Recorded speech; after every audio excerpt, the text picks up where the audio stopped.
नमस्कार, मैं शैला हिंदी अध्ययन विभाग से CNC PU कॉलेज चित्रदुर्ग। हम आज कबीर दास के दोहे देखेंगे। कबीर दास किस युग में थे, इसके बारे में पहले देखेंगे। हिंदी साहित्य को कुछ विद्वांसों ने हिंदी साहित्य को 4 युगों में विभाजित किए हैं। कुछ विद्वांसों ने हिंदी साहित्य को 4 युगों में विभाजित किए हैं। वो 4 युग है।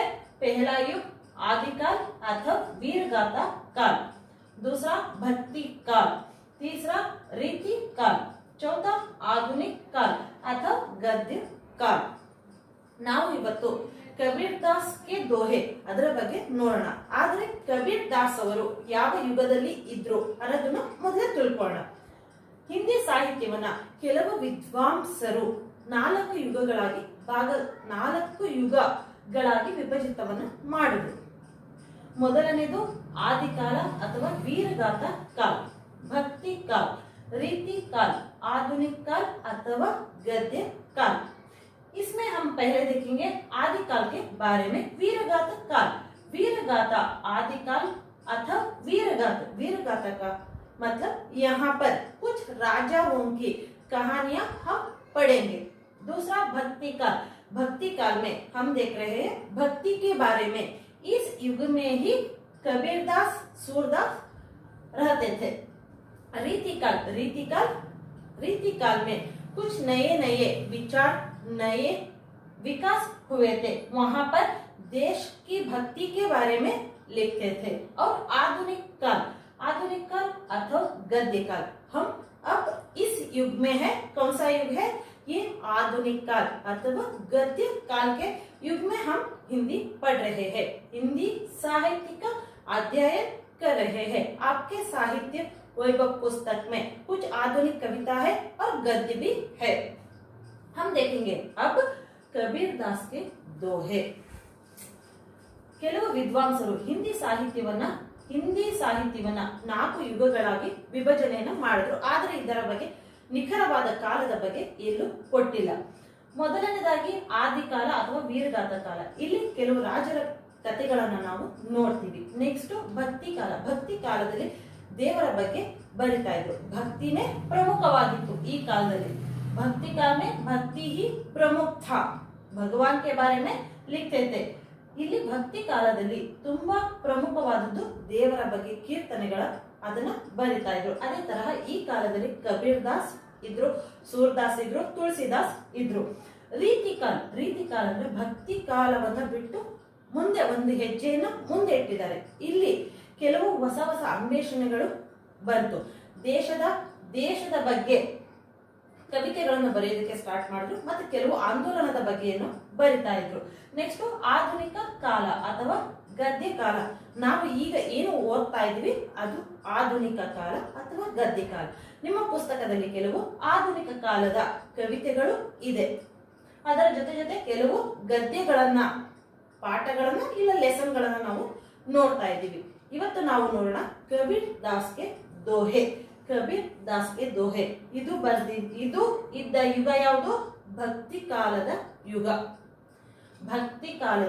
ಯುಗ.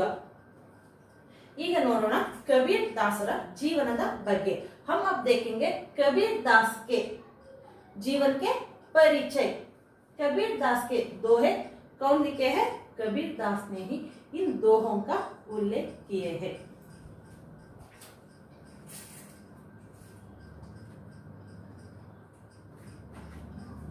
कवि परिचय. संत काव्यधारे के सर्वाधिक प्रतिभाशाली एवं भक्तकालीन निर्गुण भक्ति के प्रवर्तक कबीर दास का जन्म काशी में सन 1399 में हुआ. इनका जन्म कहाँ हुआ? काशी में 1399. ಇವರು ಹುಟ್ಟಿದ್ದು 1399 ಕಾಶಿಯಲ್ಲಿ ಇವರ ಜನ್ಮ ಆಗುತ್ತೆ. नीरू एवं नीमा नामक जुलाहा दंपति ने आपका पालन पोषण किया. इनका पालन पोषण कौन किया? नीरू और नीमा जुलाहा दंपति थे. इन्होंने इनका ಪಾಲನ್ ಪೋಷಣ್ ಕಿಯಾ. ಇದರಲ್ಲಿ ಇವರ ತಂದೆ ತಾಯಿಯ ಬಗ್ಗೆ ನಿಖರವಾದ ಉಲ್ಲೇಖವಿಲ್ಲ. ಇವರನ್ನ ಸಾಕಿದ್ದು ನೀರು ಮತ್ತು ನೀಮಾ ಎಂಬ ಜುಲಹ ದಂಪತಿ ಇವರನ್ನ ಸಾಕ್ತಾರೆ. कबीर अनपढ़ थे किंतु वे आत्मज्ञानी थे. कबीर दास अनपढ़ थे किंतु बहुत ಜ್ಞಾನಿ थे. ಇವರು ಅನ್ಪढ़, ಇವರು ಅನಕ್ಷರಸ್ಥರಾಗಿದ್ರು, ಆದರೆ ತುಂಬಾ ಜ್ಞಾನಿ, ತುಂಬಾ ಜ್ಞಾನವಂತರಾಗಿದ್ರು. रमानंद जी की शिष्यों से प्रभावित कबीर दास जी को कुछ लोग रमानंद के ही शिष्य मानते थे. इनके गुरु कबीर दास जी के गुरु कौन है? रमानंद. रमानंद के शिष्य है कबीर दास. ರಮಾನಂದನ ಹತ್ತಿರ ಇವರು ಹೋಗ್ತಾ ಇದ್ರು, ಅವರ ಬಗ್ಗೆ ಜ್ಞಾನವನ್ನ ತಿಳ್ಕೊಂತಾ ಇದ್ರು. ಅದರಿಂದ ಇವರಿಗೆ ಅಲ್ಲಿರುವ ಶಿಷ್ಯರೆಲ್ಲ ಇವರಿಗೆ ಕಬೀರ್ ರಮಾನಂದನ ಶಿಷ್ಯ ಕಬೀರ್ ದಾಸ್ ಅಂತ ಹೇಳ್ತಾ ಇದ್ರು. एक दूसरा मत उन्हें सूफी सिद्धांत के प्रतिपादक शाखा ताकी का शिष्य मानते हैं.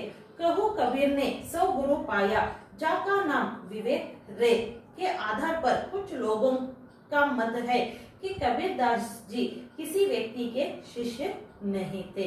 कबीर दास ಕೆಲವರು ಹೇಳ್ತಾರೆ ರಮಾನಂದರ ಶಿಷ್ಯರು ಕಬೀರ್ ದಾಸ್ ಅಂತ, ಕೆಲವರು ಹೇಳ್ತಾರೆ ಇವರು ಯಾರ ಶಿಷ್ಯರು ಆಗಿರ್ಲಿಲ್ಲ, ಇವರಿಗೆ ತುಂಬಾ ಜ್ಞಾನ ಇತ್ತು ಅಂತ ಕೆಲವರು ಹೇಳ್ತಾರೆ.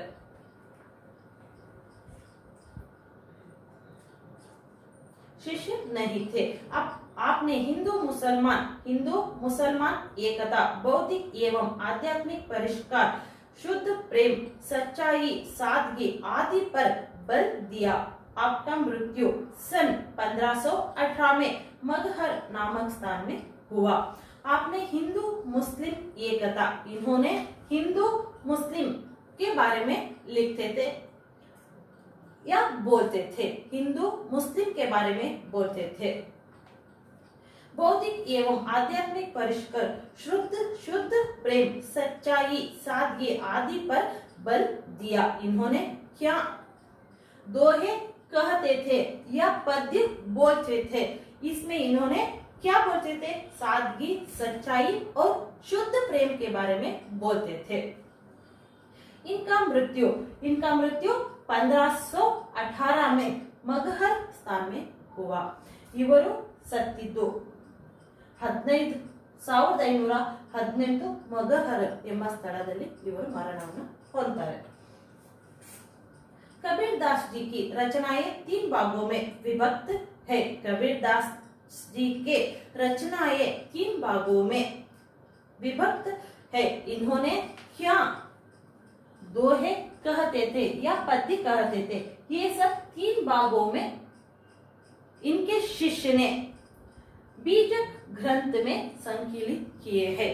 इವರು कबीर दास ಅವರು ಏನು ವಿದ್ಯಾವಂತರಾಗಿರಲಿಲ್ಲ, ಬರೆಯೋದಕ್ಕೂ ಬರ್ತಿರ್ಲಿಲ್ಲ. ಆದ ಕಾರಣದಿಂದ ಇವರು ದೋಹೆಗಳನ್ನ ಏನು ಹೇಳ್ತಾ ಇದ್ರು, ಪದ್ಯಗಳನ್ನ ಹೇಳ್ತಿದ್ರು, ಮತ್ತೆ ಚೌಪಾಯಿಯ ಏನು ಹೇಳ್ತಿದ್ರು, ಅದನ್ನ ಇವರ ಶಿಷ್ಯರು ಬೀಜಕ್ ಎಂಬ ಗ್ರಂಥದಲ್ಲಿ 3 ಭಾಗವಾಗಿ ಬರೆದಿದ್ದಾರೆ. इनके रचनाएं 3 भागों में है. साकी, सबद, रमैनी. साकी का मतलब दोहे, सबद पद्य, रमनी चौपाइयां. ये सब बीजक ग्रंथ में उल्लेख हुआ है. इनके शिष्यों ने इन्होंने क्या कहते थे? दोहे, पद्य, उन सबको इन्होंने बीजक ग्रंथ में ಉಲ್ಲೇಖ किए है. ಇವರು ವಿದ್ಯಾವಂತರಾಗಿರಲಿಲ್ಲ, ಅನ್ಪಢ್ ಆಗಿದ್ರು, ಇವರಿಗೆ ಬರೆಯೋದಕ್ಕೂ ಬರ್ತಾ ಇಲ್ಲ. ಏನು ಆಡು ಭಾಷೆಯಲ್ಲಿ ಅವರು ತಮ್ಮ ದೋಹೆಗಳನ್ನ ಹೇಳ್ತಾ ಇದ್ರು, ಪದ್ಯಗಳನ್ನ ಹೇಳ್ತಿದ್ರು. ಅದನ್ನ ಶಿಷ್ಯರು ಕೇಳಿಸ್ಕೊಂಡು ಒಂದು ಇವರ ಬಗ್ಗೆನೆ ಒಂದು ಗ್ರಂಥವನ್ನು ಬರೆದರು. ಬೀಜಕ್ ಎಂಬುವ ಒಂದು ಗ್ರಂಥವನ್ನು ಬರೆದು ಅದರಲ್ಲಿ ದೋಹೆ, ಪದ್ಯ, ಚೌಪಾಯಿಗಳನ್ನ ರಚನೆ ಮಾಡಿದ್ರು. ಅದರಿಂದ ನಾವು ಈ ದೋಹೆಗಳನ್ನ ಈಗ ನೋಡ್ತಾ ಇದ್ದೀವಿ. कबीर दास जी की रचनाएं 3 भागों में विभक्त है. साकी, सबद और रमणी, जो बीजक नामक ग्रंथ में संकलित है. कबीर की भाषा को प्राय खिचड़ी भाषा या साधु कड़ी भाषा कहा जाता है, जिसमें ब्रज, अवधी, राजस्थानी, अरबी, पारसी आदि के शब्द पाए जाते हैं। आपके प्रमुख शिष्य धर्मदास जी ने बीजक का संग्रह किए थे। कबीरदास जी की रचनाएं 3 भागों में विभक्त है। कबीरदास जी के रचनाएं 3 भागों में विभक्त है। कौन से है? साकी, सबद, रमणी। ये सब बीजक ग्रंथ में संकलित है। कबीरदास जी की भाषा को प्राय खिचड़ी भाषा या साधु कड़ी भाषा कहा जाता है, जिसमें ब्रज, अवधी, राजस्थानी, अरबी, पारसी आदि के शब्द पाए जाते हैं। इन्होंने क्या दोहे कहते थे या पद्य कहते थे? इसमें इन पद्य या दोहे में ब्रज भाषा, अवधी, राजस्थानी, अरबी, पारसी आदि भाषा के शब्द मिलते थे, इसलिए इनकी भाषा को खिचड़ी भाषा कहा जाती है या साधु कड़ी भाषा कहा जाती है। आपके प्रमुख शिष्य धर्मदास जी ने बीजक का संग्रह किए थे। इनके शिष्य कबीरदास जी के शिष्य कौन है? धर्मदास। इन्होंने बीजक ग्रंथ को उल्लेख किया। इसके साथ साथ ये सब का उल्लेख किए हैं इस ग्रंथ में, बीजक ग्रंथ में। ಇವರ ಶಿಷ್ಯರಾದ ಕಬೀರ್ದಾಸ್ ಜಿ ಅವರ ಶಿಷ್ಯರಾದ ಧರ್ಮದಾಸ್ ಇವರು ಏನು ಪದಗಳನ್ನ ಹೇಳ್ತಾ ಇದ್ರು, ದೋಹೆಗಳನ್ನ ಹೇಳ್ತಿದ್ರು, ಅದನ್ನೆಲ್ಲ ನೆನಪಿನಲ್ಲಿ ಇಟ್ಕೊಂಡು ಅವರು ಒಂದು ಬೀಜಕ್ ಎಂಬ ಗ್ರಂಥವನ್ನು ಬರೆದ್ರು. ಅದರಲ್ಲಿ ಸಾಕಿ, ಸಬದ್, ರಮಣಿ ಇದನ್ನೆಲ್ಲ ರಚನೆ ಮಾಡಿದ್ರು. प्रस्तुत दोहे में कबीर ने गुरु महिमा, शरीर की नश्वरता, परमात्मा की सर्वव्यापकता, भक्ति भावना एवं नीति परक उपदेश आदि गुणों पर प्रकाश डाला है. आज हम क्या दोहे पढ़ रहे हैं? इस दोहे में कबीरदास जी ने गुरु की महिमा, गुरु के बारे में और शरीर की नश्वरता के बारे में और भक्ति के बारे में उल्लेख किए हैं या प्रकाश डाले हैं. ನಾವು ಇವತ್ತು ಏನು ಕಬೀರದಾಸರ ದೋಹೆಗಳನ್ನ ನೋಡ್ತಾ ಇದ್ವಿ, ಆ ದೋಹೆಗಳಲ್ಲಿ ಇವರು ಗುರು ಮಹಿಮಾ ಅಂದರೆ ಗುರುವಿನ ಬಗ್ಗೆ, ನಮ್ಮ ಗುರುಗಳಿಗೆ ಎಷ್ಟು ಭಕ್ತಿಯನ್ನ ತೋರಿಸಬೇಕು ನಾವು ಅನ್ನೋದನ್ನ ಹೇಳಿದ್ದಾರೆ. ಅದರ ಜೊತೆಯಲ್ಲಿ ನಮ್ಮ ಶರೀರ ನಶ್ವರವಾದದ್ದು ಮತ್ತೆ ಭಕ್ತಿಯ ಬಗ್ಗೆ, ಈ ಮೂರರ ಬಗ್ಗೆ ಇವರು ತಮ್ಮ ದೋಹೆಗಳಲ್ಲಿ ಹೇಳಿದ್ದಾರೆ. ಇವತ್ತು ನಾವು ಓದುತ್ತಿರುವ ದೋಹೆಯಲ್ಲಿ ಇದರ ಬಗ್ಗೆ ಇದೆ. हम आज क्या दोहे पढ़ रहे हैं? ये दोहे में गुरु की महिमा, शरीर की नश्वरता और भक्ति के बारे में इन्होंने उल्लेख किए हैं. अब देखेंगे दोहे. सतगुरु के परताप ते मिट गया सब दुख दर्द. सतगुरु के परताप ते मिट गया सब दुख दर्द. कहा कबीर दुविधा मिठी, गुरु मिलाया रमानंद. कहा कबीर दुविधा मिठी, गुरु मिलाया रमानंद. गुरु गोविंदा दावो खड़े, काके लागू पाए. गुरु गोविंदा दावो खड़े, काके लागू पाए. बलिहारी गुरु अपने जिन गोविंदा दियो बताए. बलिहारी गुरु अपने जिन गोविंदा दिए बताए. माटी कहे कुंभार से, माटी कहे कुंभार से, तो क्या रोदूं माये. क्या रोदूं माये. एक दिन ऐसो होएगो, मैं रोदूंगी तोय. एक दिन ऐसो होएगो, मैं रोदूंगी तोय. निंदक नियारे रखिया, आंगन कुटी छबाए. बिना पानी साबुन बिना निर्मल करे सुभाया. निंदक नियारे रखिया, आंगन कुटी छबाए. बिना पानी साबुन बिना निर्मल करे सुभाया. कस्तूरी कुंडली बसई, मृग ढूंढे बन माही. कस्तूरी कुंडल बसे, मृग ढूंढे बन माही. ऐसे घटी घटी राम है, दुनिया देखे नहीं.